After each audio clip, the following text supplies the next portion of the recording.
Vendet europiane kanë në rezerva karburanti për aviacionin që mjafton 3 deri në 8 muaj, megjithatë disa qeveri nuk e përjashtojnë mundësinë e vendosjes së masave të racionimit në një skenar ekstrem, i cilësuar si i largët, me ulje të fluturimeve që mund të nisë që në muajt maj-qershor, ndoshta duke filluar fillimisht me fluturimet e avionëve privat, përpara se të preken linjat e rregullta. Kjo del nga vlerësimet paraprake të brendshme që qarkullojnë mes disa autoriteteve të aviacionit civil në kontinentin e vjetër, sipas asaj që mësohet nga burimet e Bashkimit Evropian.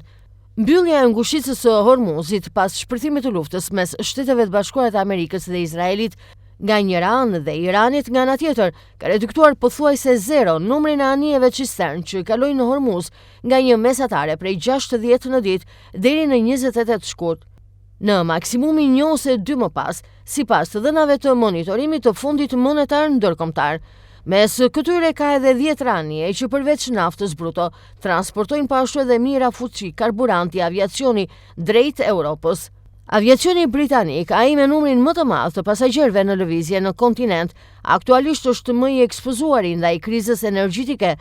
Nëse furnizimet nga gjiri nuk mund të zëvendësohen, Mbretëria e Bashkuar mund të mbetet pa rezerva vajguri brenda 3 muajsh, pra në qershor, llogarit kompania e specializuar Argus, kjo për shkak të bilanceve tregtare negative, si dhe nivelit të ulët të mbulimit të rezervave. Nuk është në pozitë favorshme as Portugalia, e cila mund të mbetet pa karburant aviacioni në 4 muajt, Hungaria po ashtu mund të përballojë për 5 muaj, Danimarka për 6, ndërsa disi më mirë paraqitet Italia dhe Gjermania me nga 7 muaj rezerva, si edhe Franca dhe Irlanda me 8 muaj.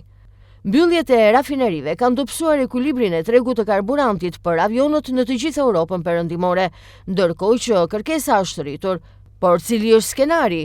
Kompania e specializuar thekson se nuk ka gjasa që konflikti në lindjen e mesme ta çojë një vend europian drejt shtërimit të plot të produkteve të rafinerive të naftës, pasi lufta prek vetëm një pjesë të burimeve të tyre të importit, por rezervat kombëtare mund të bien në nivele të rrezikshme, duke shkaktuar mungesa të lokalizuara, si dhe luhatje më të forta të çmimesh, edhe në rastet kur rezervat e përgjithshme mbeten të disponueshme. Edhe faktorët sezonal do të ndikojnë po ashtu në rënien e rezervave. Zakonisht ato bien në pranverë dhe në vjesht për shkak të mirëmbajtjes së rafinerive dhe rriten në verë kur prodhimi shtohet. Megjithatë edhe importet ndryshojnë sipas sezonit, ndaj çdo ndërprerje e fortë mund të prish këto tendenca normale. Burimet europiane theksojnë se vendime të tilla, si ndalimi i pjesëshëm apo i plot i lëvizjeve ajrore, do të merret vetëm me miratimin politik nga Komisioni Evropian. Më pas do të vijë shpallja e një NOTAM, njoftim për navigim ajror, nga autoritetet përkatëse dhe përcaktimin e datës së fillimit dhe përfundimit të masave. Por për momentin bëhet fjalë vetëm për një skenar teorik në letër.